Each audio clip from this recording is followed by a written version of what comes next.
Question for you: where are you on your leadership journey? You might answer that this year you are starting a new role. You might be implementing some new change or in the middle of a restructure in your business. You might answer that you are on the journey to build a high performance team. Or you might be healing a toxic culture, or maybe to boost productivity and growth to new levels this year. Excellent. All of those are worthy aims.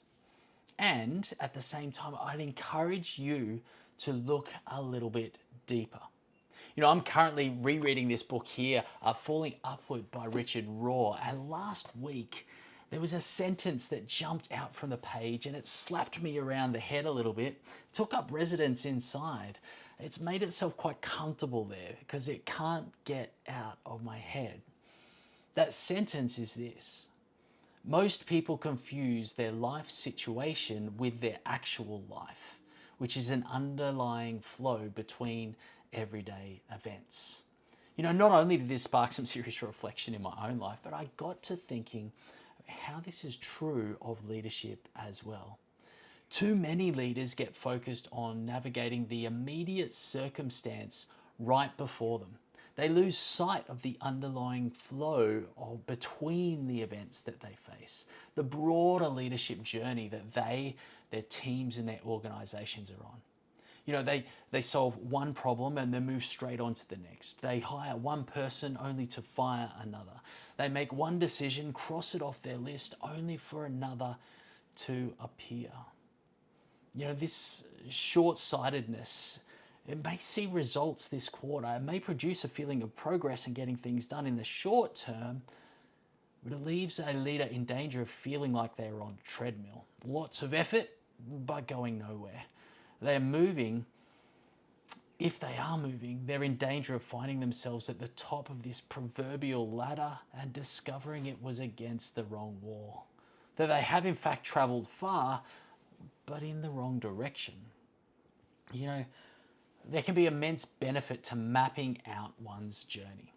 And unless you can articulate the journey to be taken, you can't be intentional about taking it and staying on the right path once you do it. This is why Joseph Campbell's hero's journey has resonated with so many over so long. It's why Piaget and Erikson's stages of psychosocial development remain cornerstones of psychology. And it's also why here at Lumion, we've mapped out a leadership journey to help you fulfill your potential and maximize your influence. If you look at this table here, you can see that there's different levels and different stages on that leadership journey. If we start at level 1, leaders can get quite destructive if they don't know what they're doing. If they're not aware of what good leadership is, they don't know what they're doing, they're trying to figure it out. They're not aware of the impact that they have and how their behavior can actually erode performance rather than build it. And so in those circumstances for those leaders, the focus really needs to be awareness. Awareness of what good leadership is, awareness of the impact that they have, and control of their own behavior. And that will allow them to move forward, okay? That next level, level 2 here, we've got reactive leaders. And these are leaders who know what good leadership is. They know the impact that they have, and they are aiming for that, but they're reacting to everything around them. They're getting pulled in 1,000 directions, and they go from fire, from meeting to meeting, and they never feel like they're actually getting stuff done. For those leaders who are trying their best, they need to gain and retain the initiative. They've got to take that initiative back and be proactive in determining what they get after, in how they use their time and how they manage their priorities. And so they actually start to get a little bit more strategic and focus on the things that count for them, that move the needle for their organization. And then we've got the next level there is transactional leadership. All right, this is where we start to move into some good foundational leadership practices. And this is where, performance is rewarded And it's also where mistakes are monitored. It is where, poor behavior is really dealt with and held accountable at that level, right? You do well, you'll get rewarded. If you don't, then there will be consequences. And that sounds very kind of basic and not necessarily like good leadership, but it is absolutely foundational to good leadership. You can't stop there at level 3. You need to move on to level 4, all right? And to do that, you've got to focus on growth, on your own growth as a leader, but also the growth of your people. And that allows you to start moving into this transformational leadership stage.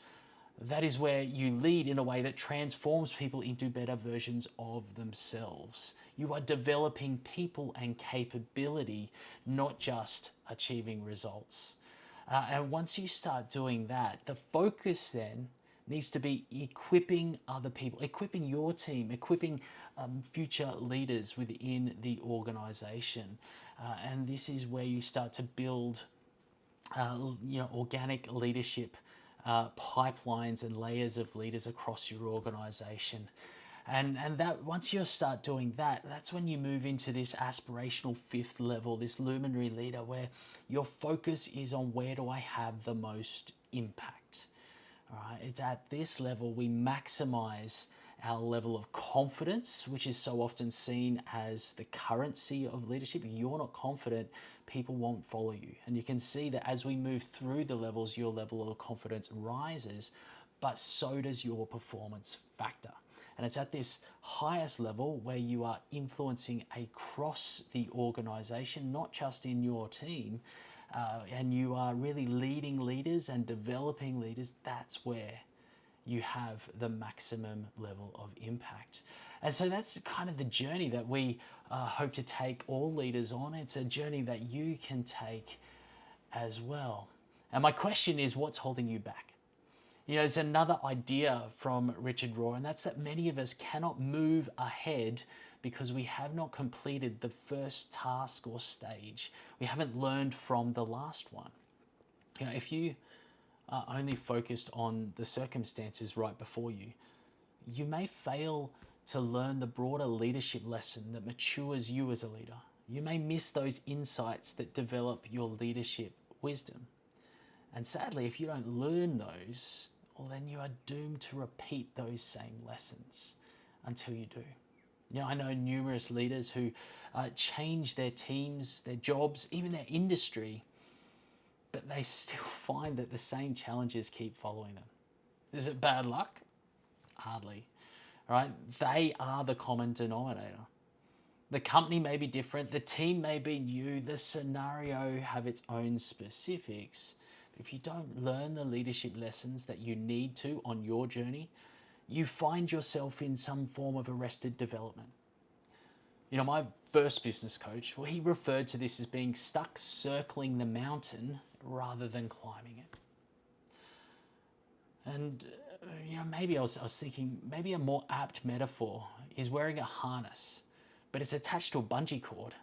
So you might be full of motivation and determined, you sprint forward towards your goal, only to find that the bungee cord reaches its limit, tightens you, stretches, and then snaps and flings you back through the air, landing on the dust right back where you started. Can you relate to that? I know there's been times when I probably could.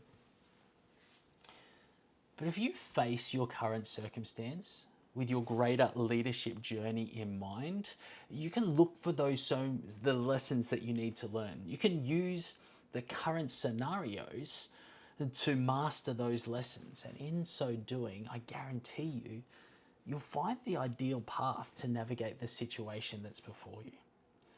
So let me ask you again, where are you on your leadership journey?